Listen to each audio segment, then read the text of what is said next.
Hello, everybody, and welcome to this week's episode of Mouse Minds. Here we are coming to you live on YouTube and Facebook and Twitch, and under the Mouse Minds page on Facebook, under Mouse Minds on Twitch, and of course the Disney and Beyond channel on YouTube, and of course on my personal Facebook and I believe Michael's as well. Yes, so we are coming to you live from there. And we have a lot going on this week. So number one, we have a new, what should I say, co-host, Sarah, on with us this week. Hello. I wanted to say cast member, but are we really calling ourselves cast members? I guess we are a part of the cast of the show.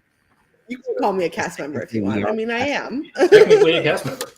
So Yeah. So yes. And there is Luella. Hello, Luella. Welcome to the show. Now, Hi, everyone. I have a really bad connection, so if I get kicked off, you know why. No problem. And if I remember correctly, you are currently seeing Lilo and Stitch, correct? Yeah, I'm in line for a premiere of Lilo and Stitch. So super excited. You can't see it because it's like Woo. here, but I got my Stitchy headband. any certain theater, or where are they hosting it? It's at the Burbank Theater, which is very close to the studios. Nice. Very close to the studios. Very nice. Very fun. That is awesome. My daughter would be very, very, very jealous. And I know she's probably watching right now, so she probably is extremely jealous because Stitch is her favorite character. So Stitch and Angel are. So she'll be very jealous. But going into this week's topic, of course, we did our show last week on Epic Universe. We talked about my recent trip to Epic Universe, which that is opening this week. So make sure you watch the live grand opening celebration for that on YouTube. I can tell you it's going to be awesome. I have friends that are there right now, and they are just at the media event, and they are listing off the celebrities that are there, and it is a long list. So make sure you watch that because that is going to be epic. I mean, the list that they're telling me is just crazy. So and they're not even close yet. So it'll keep filling up until we get to Thursday. So this is really awesome. But this week we're going to switch gears and go to the West Coast, and we're going to talk about Disneyland's 70th. While we have Luella here, she actually went to the event. She got to do probably what I think is the coolest thing at the event, which is the giant key to Disneyland, which if you haven't seen already is a giant key that you go around the park. And I believe, if I'm seeing it correctly, there is different places around the park where you put the key in, and then the key lights up, and then eventually you get a pin at the end, if I remember correctly. But I will have Luella explain that. I think she just she doesn't have a good signal right now. So, but yes, if you haven't seen it already, please go look it up. I will try to throw an image of it up on the live stream here. But it is a commemorative light up toy that makes sounds. You purchase the key, insert it into the lock stations, and each of Disneyland Park's 9 lands to reveal an icon, light effect, and music on the key. It's really cool, actually. Oh, there she is. Definitely, I've gotten to see it. I don't have one, unfortunately, not yet. But yeah, basically, there's a lock at each land at Disneyland. Mm-hmm. You're gonna the lock. You put the key in. It makes a cool, funny sound, and then that icon is lit up on the key. Once you've lit up all of them, a secret compartment opens up, and you get one of, I believe there's like 9 different commemorative pins, one associated to each land that's associated with their. And so it's actually really cool. It's fun. The lines, I will say, to be able to put your key into there are extremely long. So warning if you're going to do it. So let me just ask you a question. So I just noticed something interesting. So you get one of the pins. So does that mean you have to buy 9 keys to get all 9? 9 plus keys. Because Yeah, sometimes even more because like it doesn't tell you like, oh, you're gonna get the Main Street pin. Oh, you're gonna get You the might get doubles. Tomorrowland. It's very, very, very like luck chance, that you're gonna get. Oh yeah, each 9-1, you're gonna get every pin. I doubt that's not what's gonna happen. Yeah, So I know there's a lot of people, but yeah. Well, which key did you pin did you wind up getting? If you can He hear said me. that is a $60 mystery pin. Who did you wind up getting? That's what I was about. I thought it was $80. No, 60. 60? But still. That's better. If you have to do it 9 times. Right. Or well, I mean in theory. I was like 9 times 6 is what? What is that? I can't do math that well. That's true. That's still a lot of money. $5 million. $5 million. Which pin did you get, Luella? Let me ask her in the chat. Maybe she hasn't done all of them yet. I don't know if she knows. There is a way to unlock it yourself. When you get home, there's a little compartment. There is, but like, oh yeah, 540 for 9 of them. Okay, yeah. So it's a bit out of my cast member price range. so what is the resale market like in California for eBay? It's bad. I just saw somebody that went and bought them all just to get the pins and is reselling them for $45 already activated. I was just about to say, how long is it before someone buys the pins and then puts them online to or buys the keys and puts the keys guarantee you it's already happening. They're already out there. I've seen the list. They're already out there. But just know, and I will warn you, if you do this, Disney will find you. They will revoke your annual pass. Yep, they will revoke if you're a that cast member, they will revoke you're going to get promoted to guest at that point, as we like to say. So I really discourage you very, very highly from reselling it. I've seen what people do always. Other influencers like Megan the Magical Millennial. She bought a bunch. She went and she activated them all. And then she gave them to kids, so that way she's still, there are little kids that, sometimes it's not on the budget. Disney's very expensive. So that's what some people are deciding to do. But yeah, please don't go reselling. I know from a kid's standpoint, just doing the interactive key. Now, when you you're saying you can reset them, like if you go take them. Someone was saying that's a possibility, but I've only ever seen like a few people say that. So don't quote me on it, but it is a possibility. Other than the pin being inside the key, is there any difference as far as the design of the key, or are they all the same? They're all the same. It's a D, like the Disney D at the end with the big long thing, and then the key holder, and then it's going to appear the same way. Everyone's is going to look exactly the same. The only difference is going to be the pin looks like that Disney D, and then it has like there's a Haunted Mansion one on there for the Bayou Country. There's a couple of different other ones, but that's basically what you're going to get. So they're cool pins. Definitely want to collect, but I would try to like pin trade if you're trying to complete the set. Disney was very smart not letting you know which one's in there, because the amount of money, like you said, that you're spending, if you care, and that's just 9 to not know if you got the set. Yeah, so it's too easy to do it the other way. So way too easy. Yeah. So that's crazy. That is genius marketing again by Disney. Oh yeah. To create something that it's kind of like the Kyber crystals, with the lightsabers.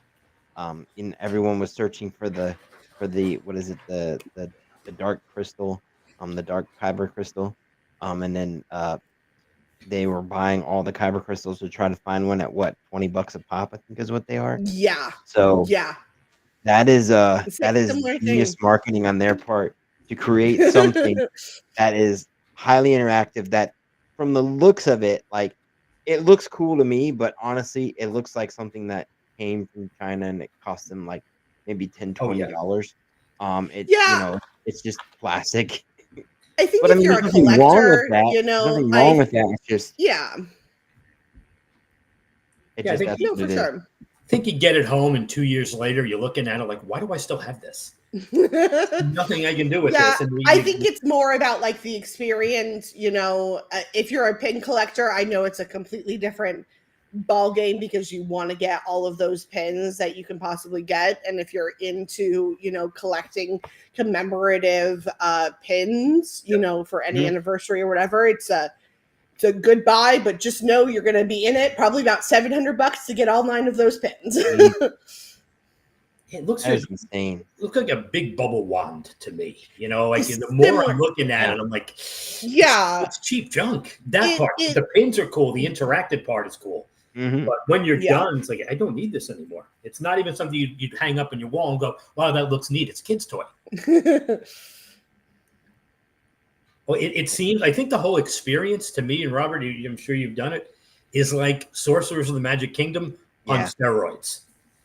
That was, you know, that was, you know, I have friends who would go to have their, this is when Sorcerers of the Magic Kingdom was large, would have their Halloween parties paid for. Like they would go every night to the Halloween party because they would get the special cards for the Halloween party. And resell them on eBay for a tremendous profit. And they would one would cover their ticket into the party. Now we're talking like 10 years ago this was going on. But one card would cover their whole night. It's insane. Like the resale market is insane, and it's just, it really hurts the guest experience. It does. And it hurts Disney too, because people go in, they buy 100 to resell on eBay, and then Disney says, "Oh my gosh, everybody loves this thing. They're freaking out. We got to buy 1 million of them." And then they buy 1 million of them, have them sitting on the shelves, and then no one wants it. And really, the demand necessarily wasn't there. It was just that initial wave of resellers. I think Disney kind of understands that, though, and so they usually, you know, they'll buy an influx, and then, you know, and whatever doesn't, what people I think also don't understand, whatever doesn't sell at the parks, then goes like to your outlet stores where most of it gets bought. And then after that, to be honest with you, it comes to the cast.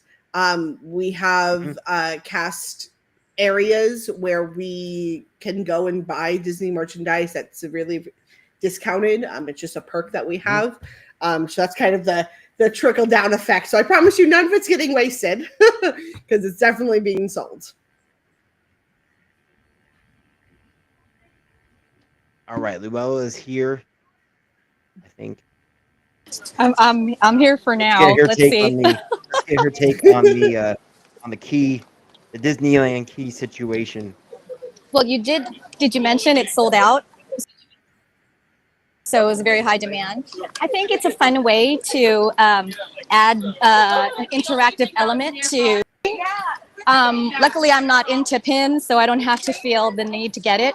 But I did walk around with my friend to do it, and it's fun. You go and you collect it, and you know, if she talked about the Magic Key Plus one, because the Magic Band Plus one, because that one was free since I have a Magic Band. But someone who finished and got the collection of the 9. So there are completists out there who just love this stuff, and I'm glad that Disney provides that. You know, there's something for everyone. Very true. Yeah. Which pin did you finish up with? All right, you guys. I think I better can out. My connection go. is Go to your so bad. Go to your event. We will catch up with you next week. All right.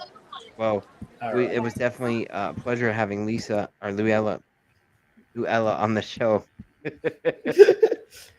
Just to bounce off. 1 week we're talking exclusively about Disneyland, and she's unable just to bounce make us. off for it. Yeah, that is a no free thing that you can have. So if you have like a Magic Band, it doesn't have to be a specific like 70th anniversary Magic Band. There's 5 different what they're calling like magic moment locations. You can go take your Magic Band, tab it onto there, and then voila, you get a fun little sound. It might open like a surprise that's within the park that you can watch and look and see at. So that's another, like, if you're really not into, you know, the pin thing and you don't want to spend that $60, you can, if you have a magic band, go and do those magic moments. So that sounds a little bit like the Pirates League, then, I guess, Robert. Which pirates? The Pirates League that they have the Magic Kingdom, where you get the map and you go around and it triggers something. Talisman, not just on a screen. Basically an RFID. Yeah, similar. It kind of reminds me, if you've been to Islands of Adventure, I don't know if either of you have been there. When you do like the wand magic, similar to that, if you have a wand, you can do it. This one, if you have a magic band, it makes something happen like in the park that you can like look and like see at. I know one of them is like, not to give too many spoilers, but one of them like opens up like a dresser, and then you see some characters and they dance. So it's stuff like that, cute little things. It's definitely a good idea though. Yeah, the whole situation looked really fun. Just the key and walking around with the key to Disneyland looked like so awesome. So it is definitely one of the things on my list that I need to do. I put a deposit down on a trip for next year for Disneyland. Hey, because of Paint the Night. I want to see Paint the Night. So. Paint the Nights. We'll see it's brought a lot of people. Yeah. Well, the Paint the Night, and then they have like the Celebrate Happy, which now has Duffy and Shelly May and all of those friends. That is the cavalcade that's happening in Disneyland. You have Better Together back that's going on in DCA, which you have never seen. That Better Together is very, very cute Pixar themed cavalcade that will go through Disney's California Adventures. Again, really, really cute parade. There's a lot of stuff to look and see and do. What I'm really excited about is they have actually a new guided tour. So everyone's probably heard of like VIP guest relations. Yeah, of course. Those tours that can cost you thousands and thousands of dollars. Well, this is a little bit of a different. It's more one of those like larger group tours that you can take. And it's called A Story of Celebration, and it basically goes through. I actually got to go on part of one as a cast member. It was something that was offered to us, and it basically goes through the story of Walt Disney and this park that he created that so many of us call home. I'm looking at it right here, and it says it's a 2-hour guided tour through Disneyland Park, offering insights into history, original attractions, Mark Twain Riverboat, Disneyland Railroad, Lightning Lane entry for a select attraction, and reserve viewing for Paint the Night. So that's actually pretty amazing. Yeah, so it's a little bit more accessible because it's only a 2-hour tour. You're not going to get the big, fancy extravagant, but it's definitely something that I think people should look into because you're going to still get a little bit of that VIP treatment, but you're not going to be necessarily paying those VIP prices. Yeah, and it's not a bad price either. I'm looking at the price right now. So for an adult, it looks like it's $120. So that's about what you'd pay for like Keys to the Kingdom or something at Magic Kingdom. So similar, yes, yeah, so very, very similar. That's a pretty good, and I'm assuming that's before discount. I don't know if there's any sort of annual pass discount or anything. So honestly, I'm not sure, to be honest with you, if they usually don't provide any discounts for any sort of like tours or anything like that. At least as far as like annual pass, or I believe if you're a cast member, I think you can get discounts, but I'm not 100% sure about that. Now I see. See, I almost feel like there's no reason to give discounts in California because folks are so starved as a pass holder to have something new to do. Yeah. So, they're going to take this tour anyway. So why am I going to discount it if they will pay full price? I don't know about if that. They can. The mindset is different over there because they are locals, and it's not something you have to. It's definitely the opposite of what you're thinking, Michael. It's you have to. They want they want to save that money. They're not gonna just do it because I really want to do it because these people. And the biggest thing that tells you that is counter service restaurants at Disneyland. When you go to a counter service restaurant at Disneyland and you pay $14, $15 for a meal, you get an entree. Let's be real. It's an entree. It's not a burger. It's not fries. It's not chicken nuggets. It's an entree. Like you go to Rancho del Zocalo, you get Oh. like you get amazing food. You get rice, refried beans, and then you usually get enchiladas or something. I But it's a mean, you can even meal. go to Bengal Barbecue, which is like a stand, and you get a full meal there. Exactly. Like even right now for the It's 70th, awesome. they have a I don't know if you guys know what kalbi is, but it's like a Korean short rib. They have a Korean- spin on that where it's like they're calling Marinated. it Tahitian ribs. Mhm. And it's like with white rice and a pineapple slaw. And I was like Mhm. looking at the other day, and I was like, Yeah. this looks mouth-watering delicious. And- But and- you're and very right. value, and if you were to spend the same amount of money in Orlando, you would not get you would probably spend more and get a hamburger with fries. You would be getting cosmic And not meal. even a good You're right. hamburger, It's Robert. not even a good Terrible, hamburger. terrible food. But that's the big difference I noticed. Like I lived in Florida for 7 months. I started my career at Disney at Walt Disney World. Mhm. And again, I'm going to say this, and I do not speak for the brand, and I do not speak for the company. This is my own personal opinion. Okay, so this is what I say, so I don't get fired, right? I'm probably gonna agree with you. The quality of the food that you're going to find in Orlando does not compare to the quality of food that you're going to find at Disneyland. 100% agree with That's you. just 100% agree Very with you. fair statement. Very fair yeah. statement. I'm a pickle fiend. Okay. I mean, But one thing you should know about Sarah is if it has to do with pickles, I want it. I want pickle mustard, pickle popcorn, pickle everything. Give it to me. And I love Disney pickles. And the quality of Disney pickles, we make them here in-house at Disneyland. I cannot get that same. You don't even get them homemade in Florida. You get a pre-packaged pickle that comes from a factory. everything, and it's mind-blowing to me. everything in Walt Disney World when it comes to food, and I'm just gonna say this, except for a few exceptions, and let's say 2% of the restaurants at Walt Disney World are about efficiency for the kitchen, getting the food out as fast as possible, and making the most money and keeping those food costs low. That is 100%. And you look at things like food and wine. Food and wine is an excellent example. Yeah. What you pay for an item now and the portion size that you get. I have a friend, Jeff Lang. He Mouse Steps, Denise, big YouTube channel. You go subscribe to Mouse Steps if you're not already subscribed to Mouse Steps. They're one of the few Disney channels or Disney YouTube channels with 1 million subscribers. But he has a collection of photos from every year of the different items at like certain items at Food and Wine, like the chocolate. What's the chocolate dessert in Ireland? The chocolate like brownie pudding Like thing a in souffle? Ireland. They serve it, yeah. And what you got in 2005 was like something that was, large. It almost filled the whole plate. And then now what you get in 2025 is something that's a quarter of the plate, and you're paying more for it. Very true. So it's a lot of It's still delicious. I feel like the Food and Wine food is usually a step above. And we have Food and Wine here too in California Adventure. Yeah, I've been there. It's awesome. It's very, very delicious. But I feel like what you're getting, wine is a sampler now. So they're kind of do it a little bit differently. I don't think it's meant to be a full meal because there is so much to try, right? And for all of us foodies out there, I don't want to fill up on something big.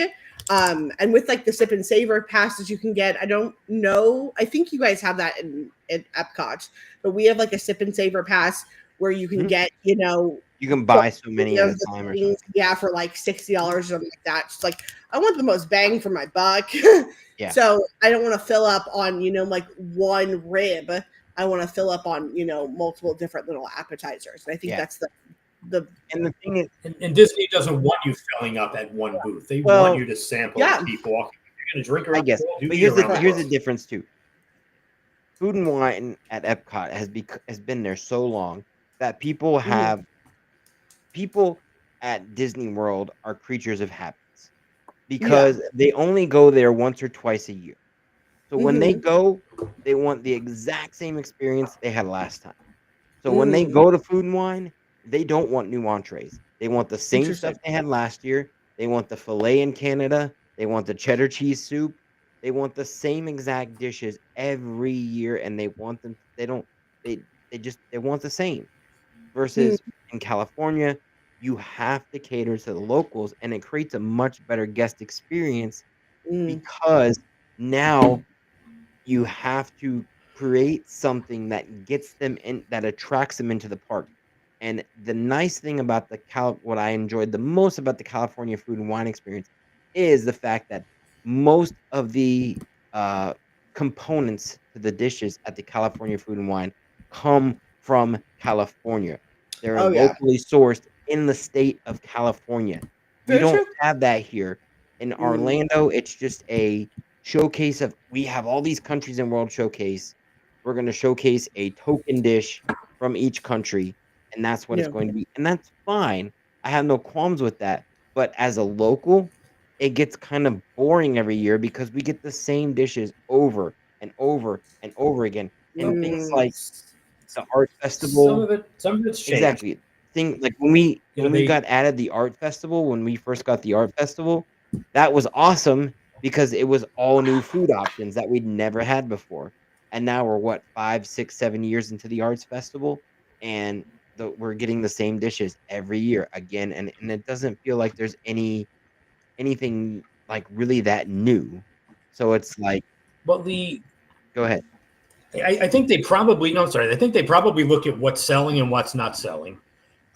See which one the popular, and that's what you can bring back. I know at the end of those books where you get your 5 or 6 stamps.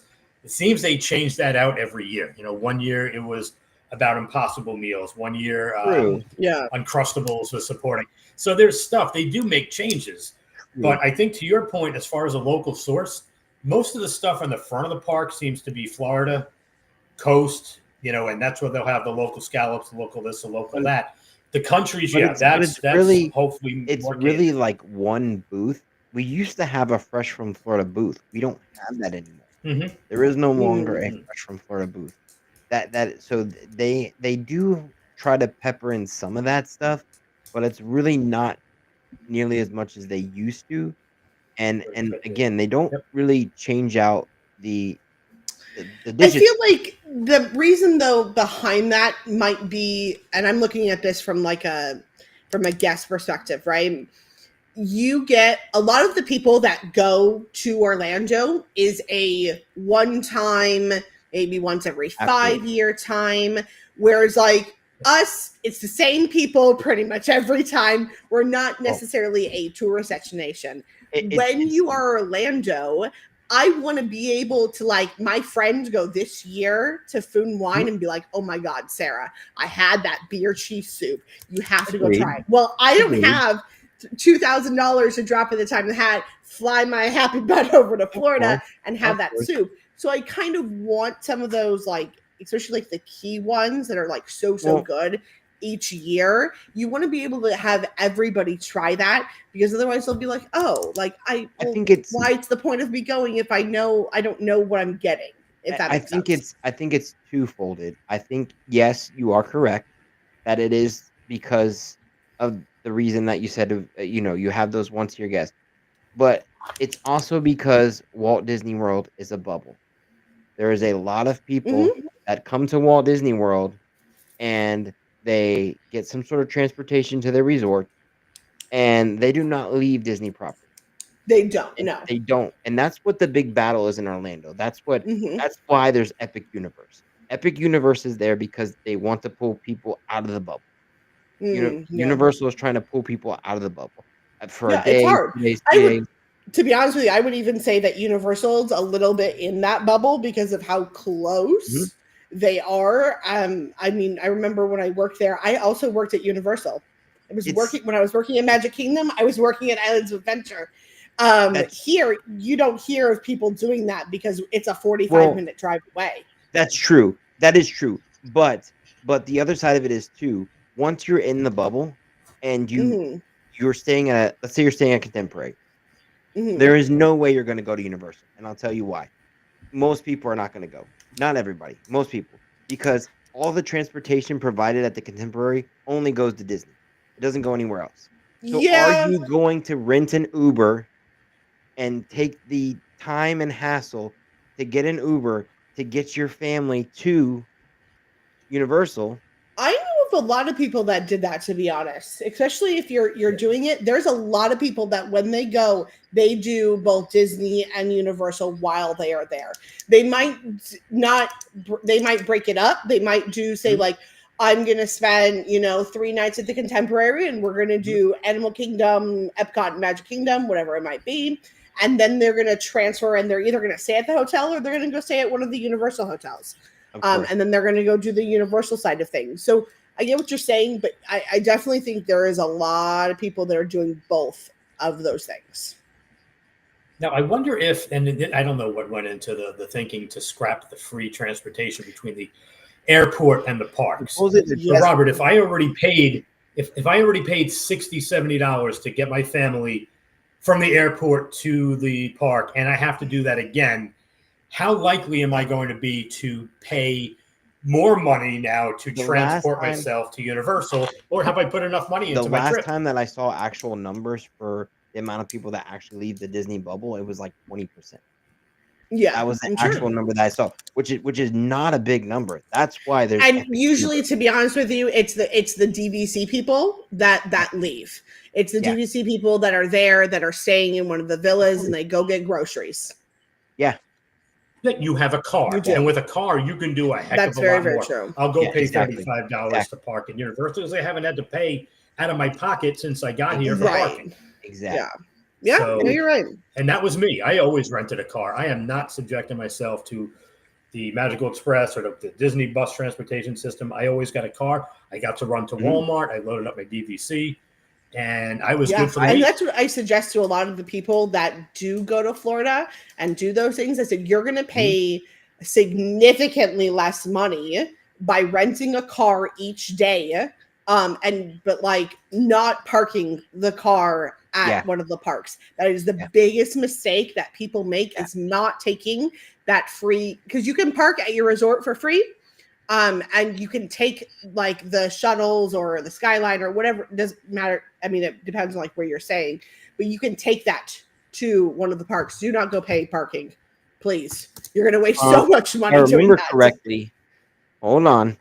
If I remember correctly, no. Okay, never mind. There was a time when Disney was toying with the idea of charging for parking at the resorts, but I guess that.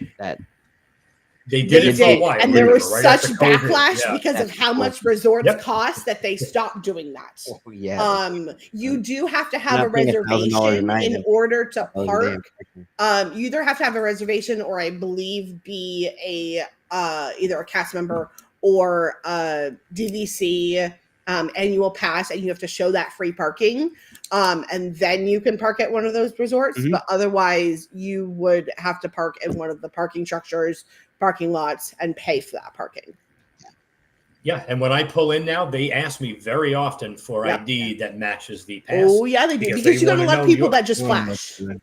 This is me. Is it you? Well, yeah. That's not going to the park today. Take my pass and park for free, and then that's a fault of the security gate cast members, because you never know what experience you're going to have when you get to the security gate. You do get cast members that will just show me your ID. You show them it, and then you put it away, and they let you through. They don't really ask questions. Realistically, the thing that I've had the most now is, if I have a reservation somewhere, they have me pull out my phone and show them the reservation on my phone. So things like that. But that is a fault of the way the system used to be ran. People could just show ID and then park, and then and I get why they're very restrictive on who parks where, because they don't want the Contemporary parking lot filled up with people that are walking to Magic Kingdom. It makes perfect sense. Correct. Yeah. Well, and they're also losing money for those guests that do want to park. And you don't have that free parking. They're losing out on that. I believe it's like $45 or something like that right now to park at Walt Disney World. Correct me if I'm wrong. They're losing out on that money that they're getting for that day parking from those guests.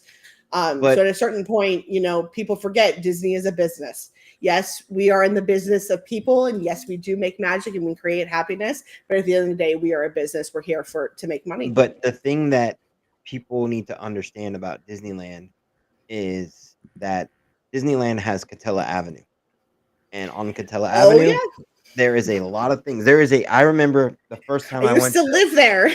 I used to live 5-minute walking distance. Exactly. on Disneyland Drive, and you can't say that unless you live in whatchamacallit, which I'm blanking on the name. Anaheim. The really rich people area in Florida where you like live on Disney property. Oh, you're talking about Golden Oak. Yes, and even then with Golden Oak, you can't. It's not like you can walk. You can take. You can't walk. No, you definitely can't walk. I was like, I live in an apartment, 5-minute walking from Disneyland. But I will never forget the first time I went to Disneyland, and I never when you go to the Disneyland hotel, you see it's kind of near the road, and then you walk in downtown Disney, and you're so used to Walt Disney World that you're like, there's nothing that can be here, and then you walk to Disneyland. You walk 5 feet the other way, and there's Catella Avenue, and then right across the street is I remember this. I can see it in my head. It said Captain Kidd's $10 buffet, and I was like, right across the street from the entrance to Disneyland is a $10 buffet. So there's why you have. There's to have no longer a $10 entrees buffet, but there's IHOP, which is very, very economical. There's a Mexican restaurant. There's a boba place. There's a Hawaiian barbecue. So you can go out of that bubble there's McDonald's right there too. Oh yeah. Oh yeah.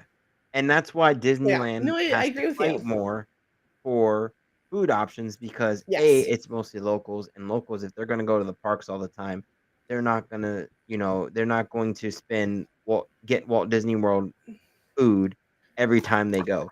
If the quality of the food was the same as Walt Disney World at Disneyland, they would not eat there because it's not happening. They have to have some value when it comes to their meals. And you also sit down restaurants right there at Garden Walk too, and people forget about Garden Walk all the time. You've got Cheesecake Factory, Outback, Bubblegum Shrimp. You have a lot of upscale restaurants that are right there at Garden Walk that you can go eat at a sit down restaurant if you want to. That would give you a much better experience than, let's say, a Walt Disney World restaurant or even some of the restaurants at Disneyland. But depending on where you're going.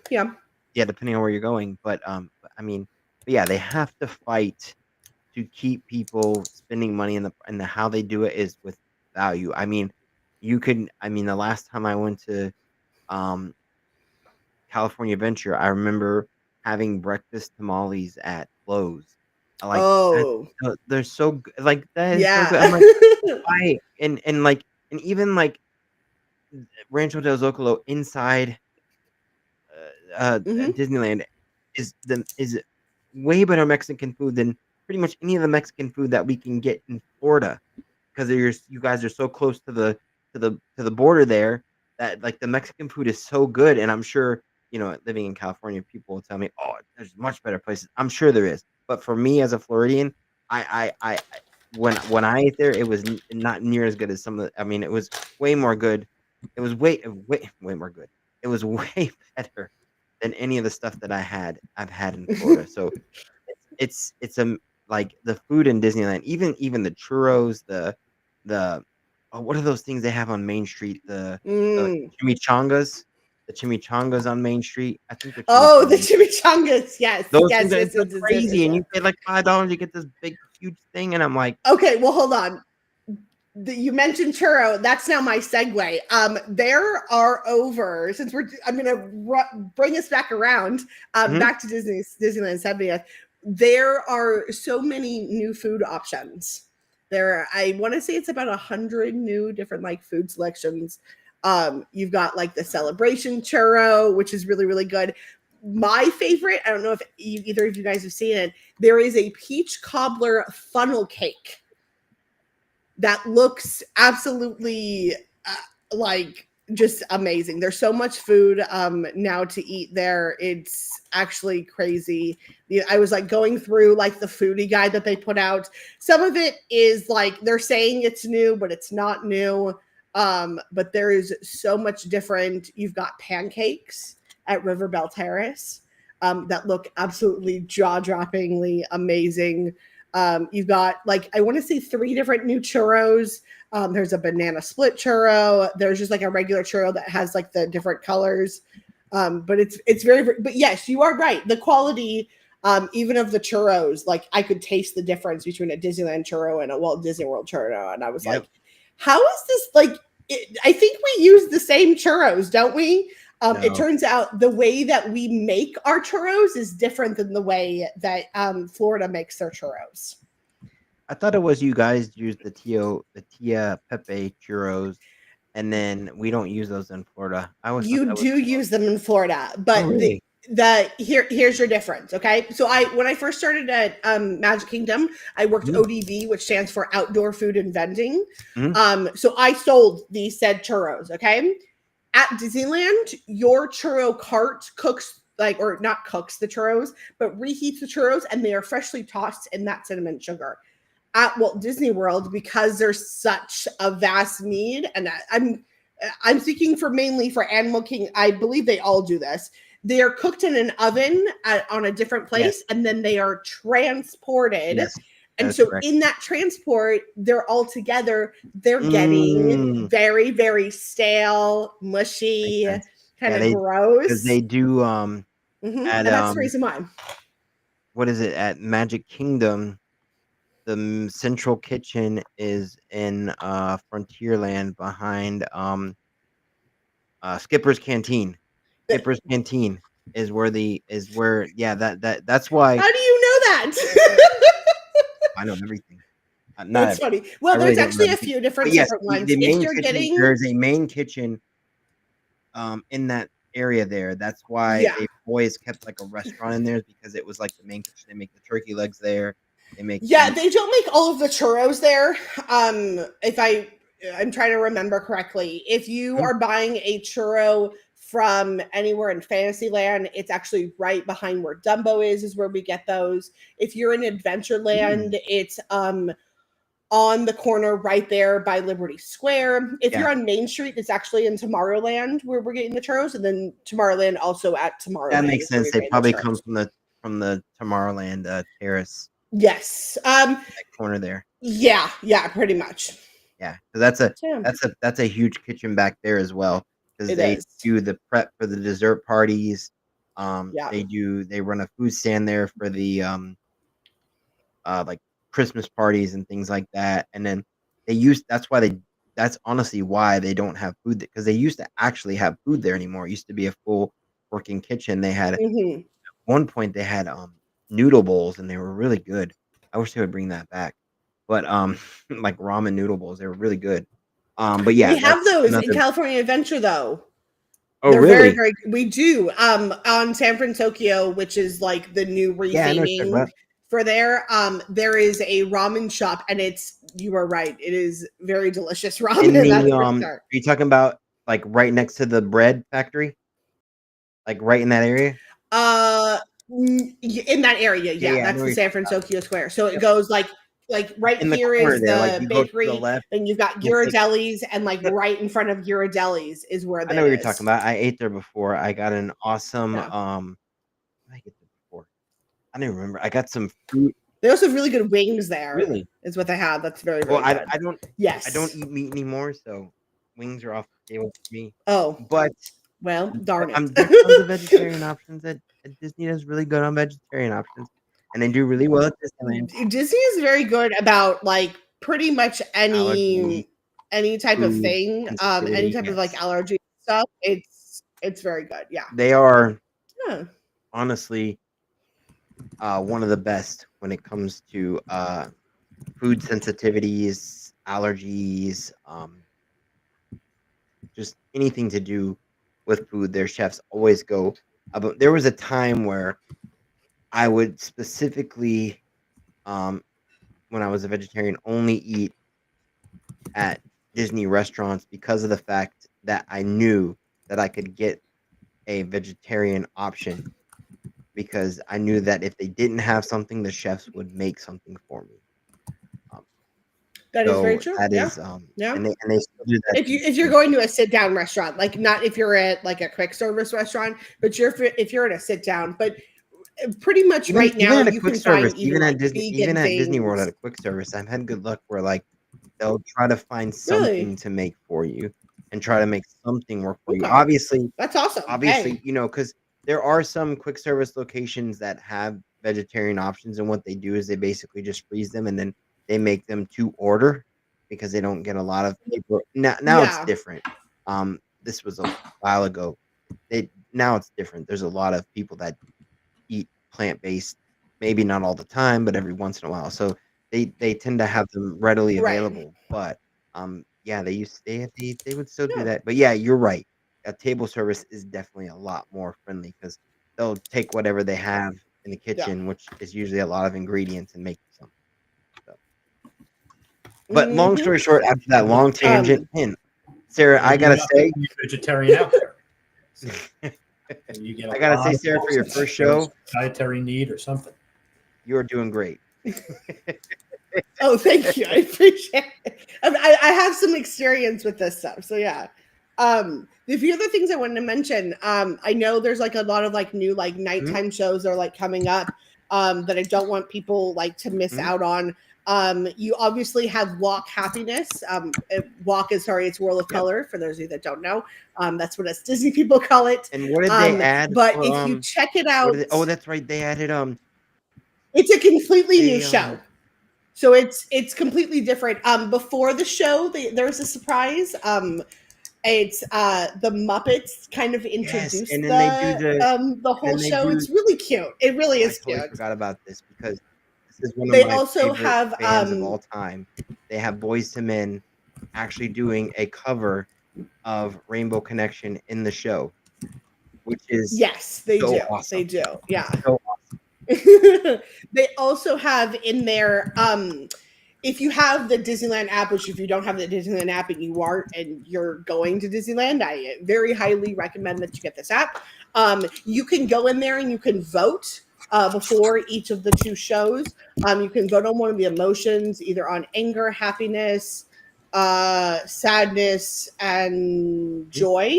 And one of them, depending on how many votes each of them get, one of them will be making like a special preview during the show. So it's definitely, Disney's really trying to incorporate the guests a little bit more into these shows. And that's just one of the ways that they're doing it.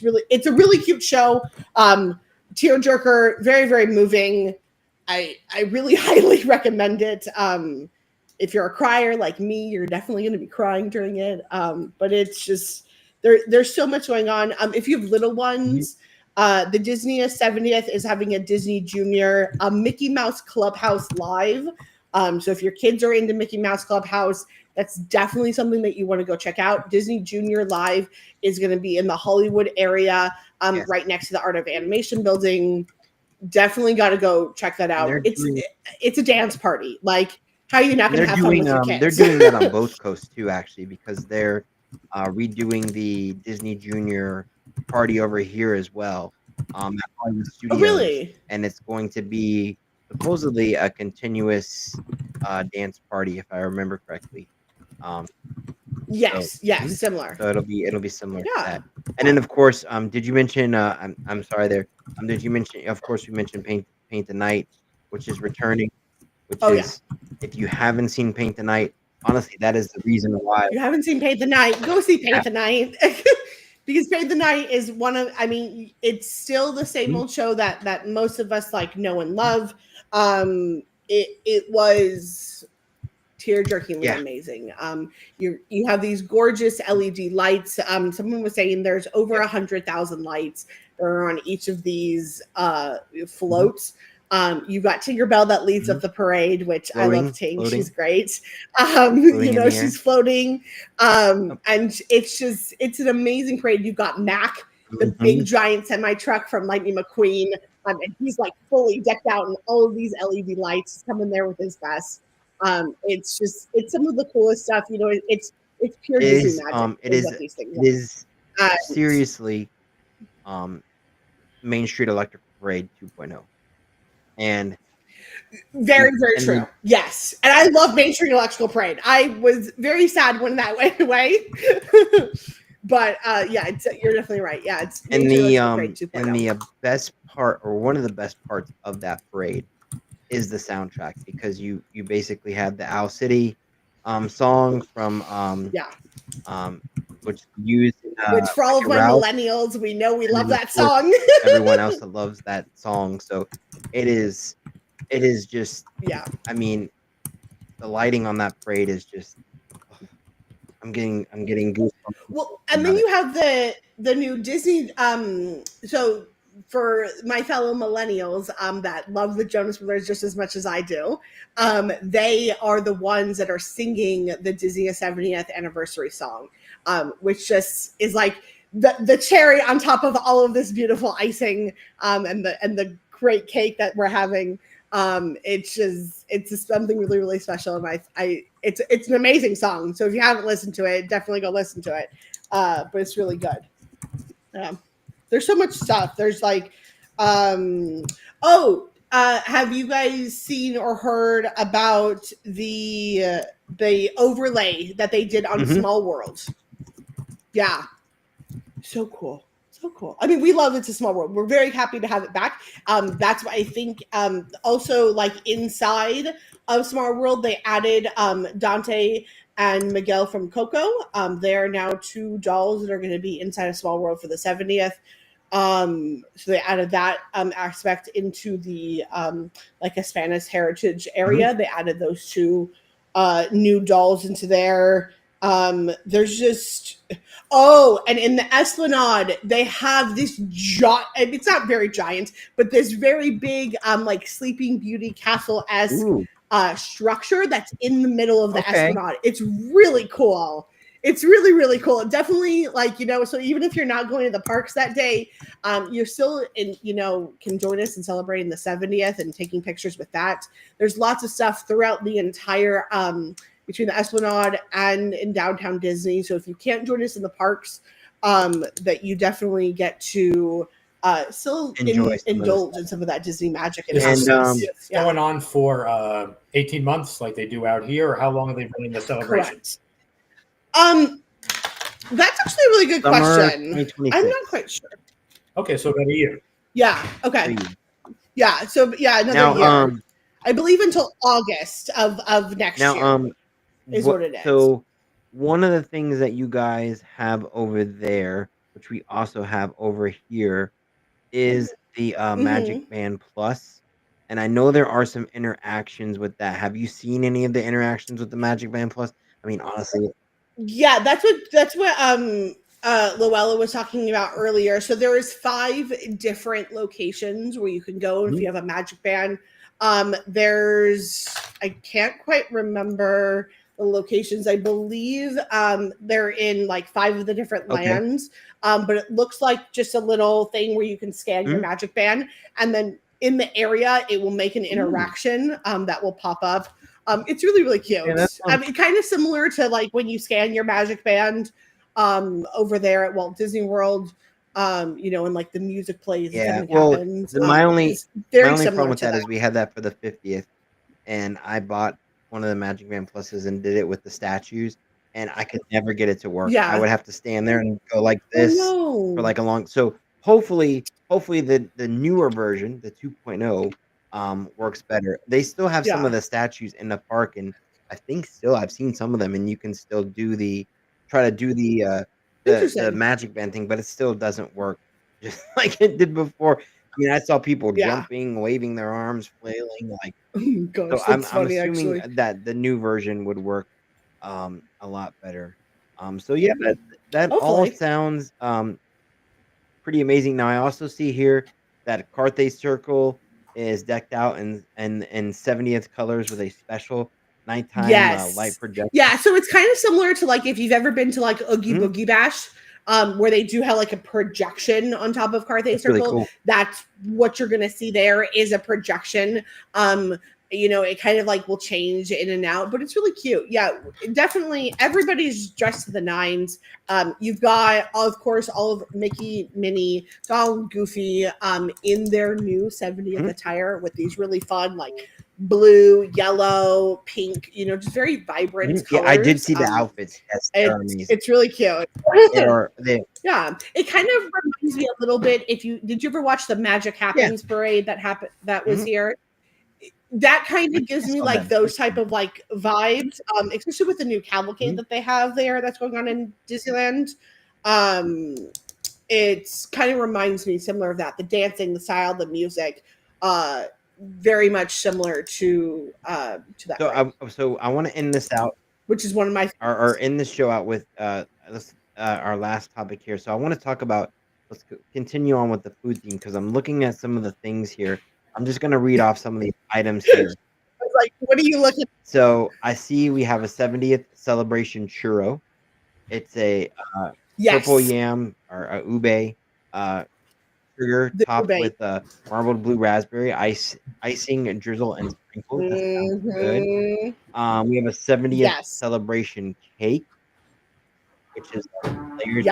We have the cake. We have the macaroon. I don't know if you see the macaroon, but it's very, very There's and they brought back that 70th celebration cake. I hate to burst Disney bubble. That is not new. That is a cake that was here once upon a time and it is now coming back. It's a very delicious cake. Do not get me wrong. It's absolutely delicious. I believe it was here for the 65th, if not the 60th. It is a very good cake.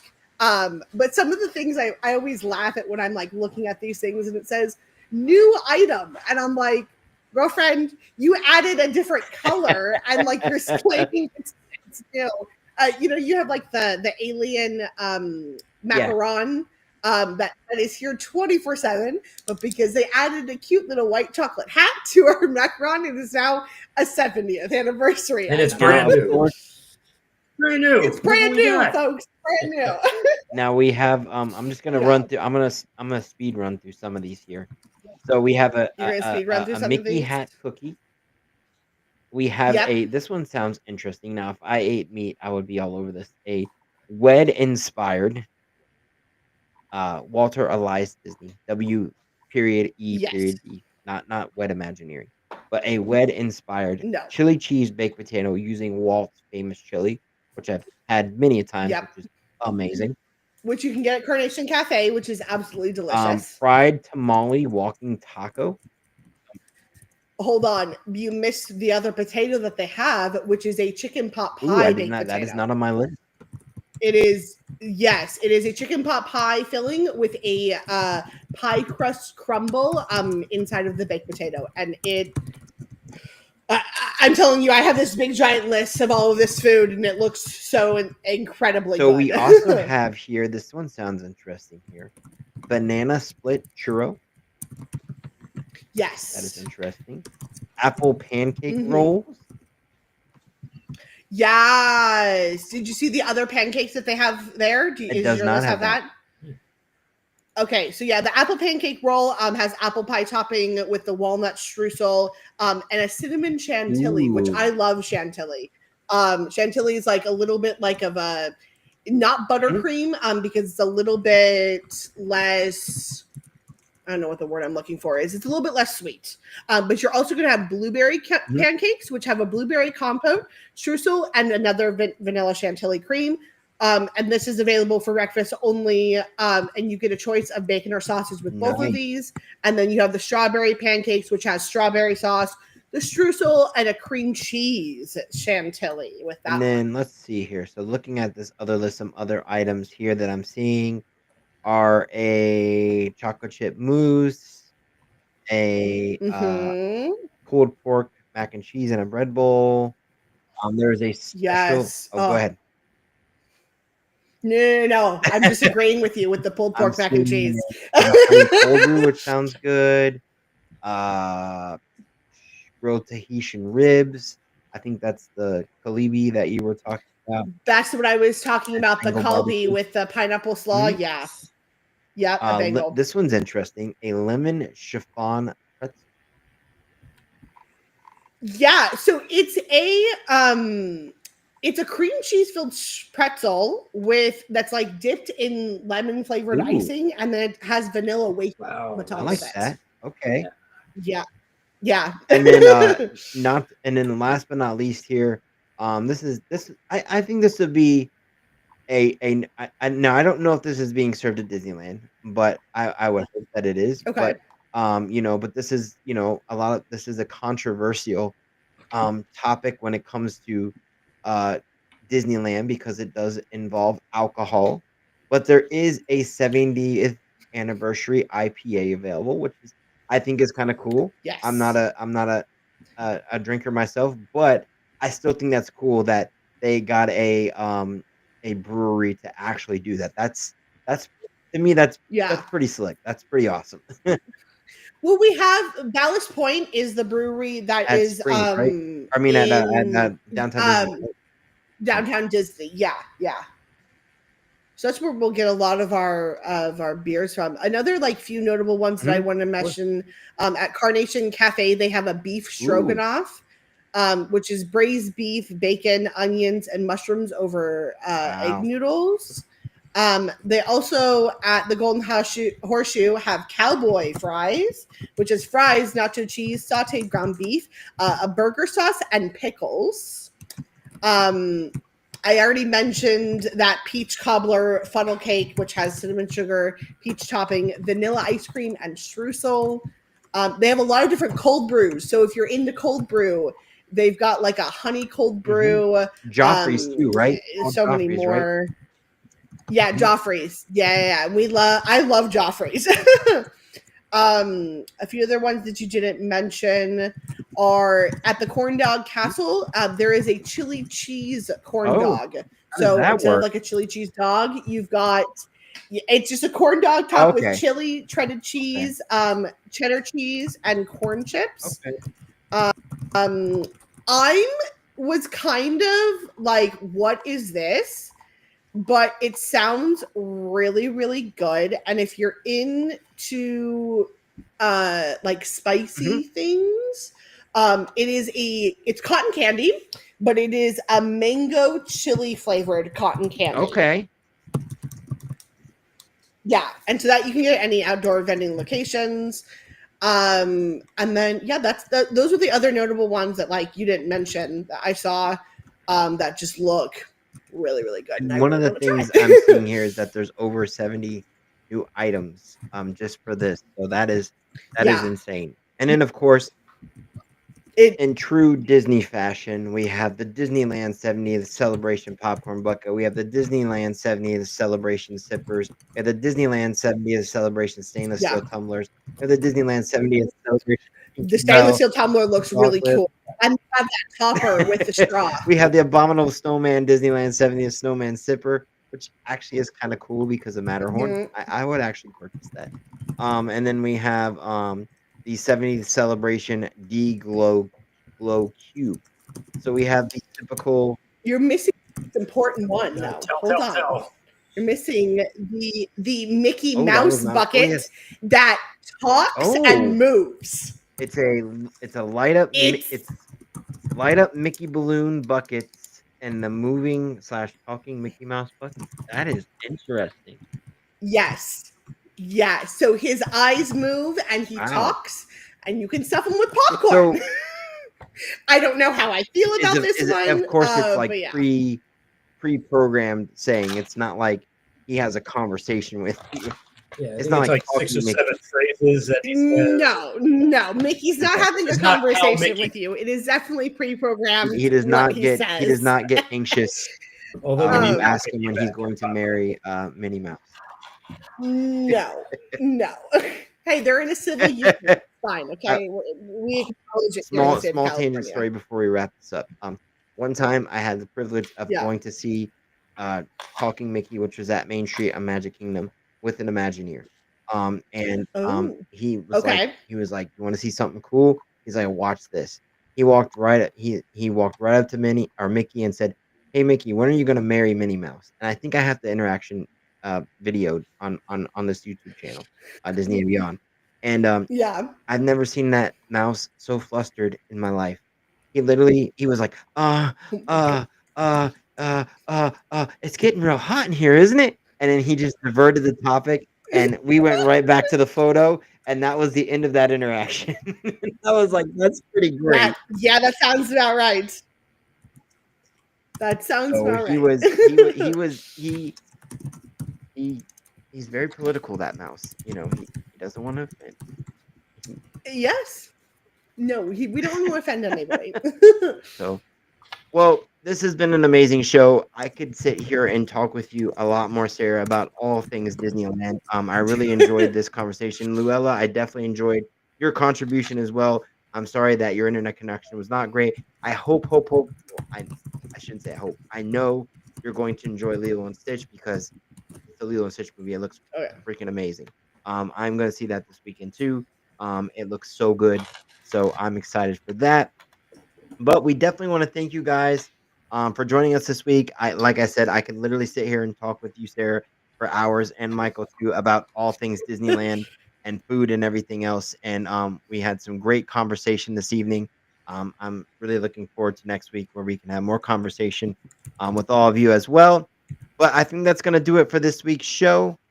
We certainly appreciate everyone that joins us live every Tuesday at 8:30 on the Disney and Beyond YouTube channel. You can find us on Twitch live streaming under Mouse Minds or Facebook under Mouse Minds. And you can also find us every week on your favorite podcasting platform at 5 p.m. We post live on there. But as I always say, if you can dream it, you can do it. That's going to do it for this week's show.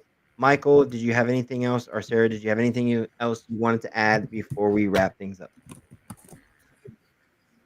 I'm good. Thank you guys for having me. We really appreciate you myself. coming on. This is fantastic. So thank you. Yeah. Absolutely. And before we close out this show, I do want to say one last thing. We lost a true icon actor today, George Wendt. If you don't know, he's been in so many amazing things. So rest in peace to George Wendt. I'm gonna wrap up the show with that. We will always remember you as Norm. At least I will. But truly an iconic actor, and it's so sad that happened today. But we really appreciate everything that you contributed to television and movies and everything else, even some Disney movies in there as well. So amazing actor. But we're going to end on a happy note here. Like I said, you can dream it, you can do it. Thank you guys for joining us this week. You are all awesome. And if there is nothing else, I will say see you guys next week and have a great week. Bye now. All right.